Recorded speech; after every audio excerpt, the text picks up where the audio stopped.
that in a great light. It is our bodies just being weird. So, you know, if people watching this video have herpes, they need to know that it's okay and they're going to survive. Now, South Africa is quite a conservative community, I think a little bit more conservative than the United States. I know that you wanted to come out and put a face to herpes, to let people know that it is okay. What do you hope people take away from your story? I really hope that we have a real conversation globally about the reality of sexual health. And I would love it if there were more honest conversations about STI testing, for people to know what they're being tested for when they go to see their doctor, for people to understand that herpes is extraordinarily common and that it is preventable, but if you get it, it's not the end of the world. I think that it's really important for us to put a human face on this and to talk about this as something that millions and millions of people experience, and to normalize it as something that is not, it shouldn't be stigmatized in the way that it is when it impacts so many people. It's a lot of people live in so much pain and isolation for an STD that is really not that big of a deal in the way that it impacts your health on a day-to-day life.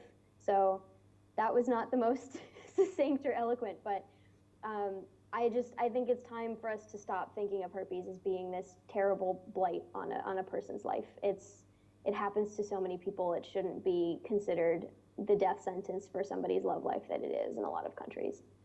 You write a blog where you share your stories about life in general and also life with herpes. Have you had people reach out to you from all over the world sharing their stories with you about their journey with herpes?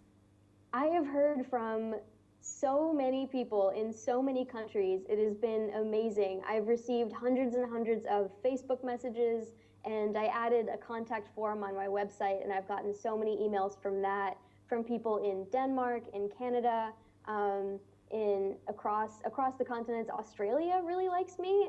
I don't really know why, but it's been amazing to see this very global response almost overnight. I never would have expected that.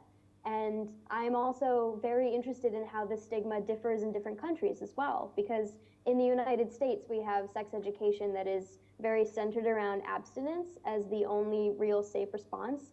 And it's interesting to see how in countries like the United Kingdom and in Sweden and Denmark, places that are a little more progressive, the stigma is different but still exists.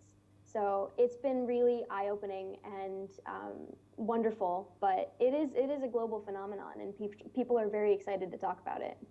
Ella, thank you so much for joining us. Let us know how we can follow your journey, check out your blog, and find you on Twitter. Sure. I'm on Twitter as @brosandpros, because I write prose about bros. And you can find my website. My URL is ellacydawson.wordpress.com. That's letters CY, which are my initials. And yeah, those are the places you can find me. Also Google. If you Google herpes, I'm not one of the top responses. Thanks, Ella. Sure. Thank you so much.